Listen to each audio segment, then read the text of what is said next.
Hi guys, my name's Barry and welcome back to the channel. We might be covering old ground here, but it's about Stu and his return to the Scream franchise. Now I know that a lot of you will be thinking, at least half of you will be saying to yourself, boo, boo, you've said this again over and over.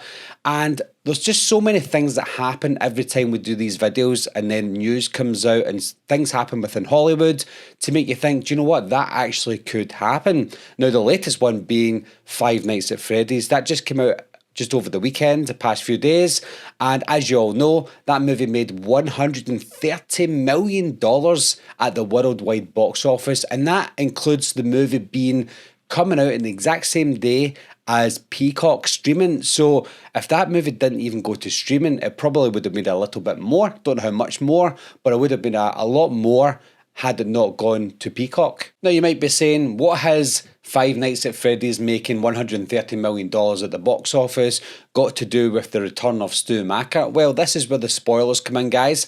If you haven't seen Five Nights at Freddy's yet, then maybe don't watch the rest of this video.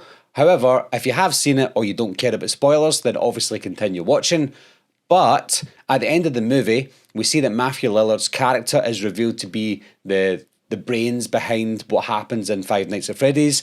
I don't care about Five Nights at Freddy's, to be honest. I didn't think it was a great film. However, I love the fact that the reveal of the main bad guy in the movie was Matthew Lillard's character. The way he took the mask off and I wasn't shocked because I didn't know anything about the lore of the film, but just seeing Matthew Lillard's face when he lifted off that mask, I thought, that could be Scream. That could be Stu. That could be Scream 7. And I don't know about you guys, but that was probably one of the best parts of the movie for me, as in Five Nights at Freddy's, seeing Matthew Lillard on screen and just seeing him being revealed as the killer at the end of the film. And I said to myself, that's the feeling that I needed for Scream 5 and I didn't get it. That's the feeling that I needed for Scream 6 and I didn't get that either. So why not give us that feeling for Scream 7? For those who have seen the movie, Five Nights at Freddy's, I think a lot of people thought that part was great. Matthew Lillard hasn't lost it either. He's not been in massive movies as of late, but this is a big film. This is probably his biggest opening of all time. So it puts him back on the map again. He's still a good actor. He still sounds like he could be Stu. His movements in the movie as well, it just screams Stu Macher. I don't know if this was his prep to come back as Stu, but if it was his prep, then fantastic, because it just looks like he's not been off screen for that amount of time. And I can't wait if he comes back for Scream 7. The issue is always addressed as to where has Stu been for over 25 years. And I always say it's pretty self-explanatory. They don't mention Stu being dead in any of the movies, they only mention Billy being dead, so we can assume that Stu's still alive. Yes, we did see that he's dead on a piece of paper on the wall in Scream 6, but the police detective, I can't remember if it was Kirby or Dermot Mulroney's character that put that up. If it was Dermot Mulroney's character that put that up, then we can rest assured that he could be lying.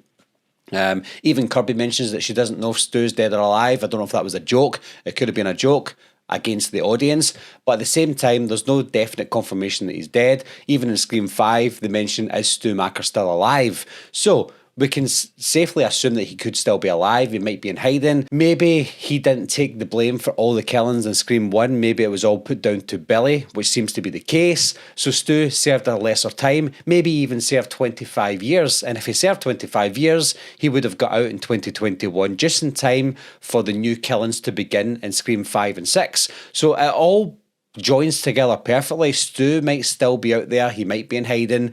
I don't see why he would need to hide because he's done his time. So there's no concrete, definite ending to Stu Macher so far. And even if there was, it's a horror movie.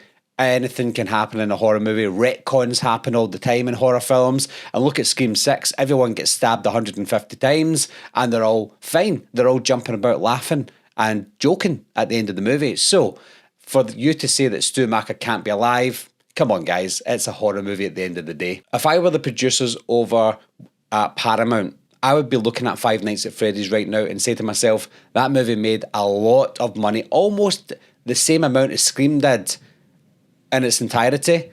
And this movie, Five Nights at Freddy's, made that in one weekend, even when it went to Peacock as well. So they need to go.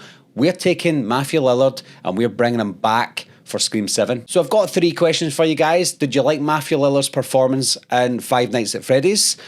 Do you think Stu Macher is coming back?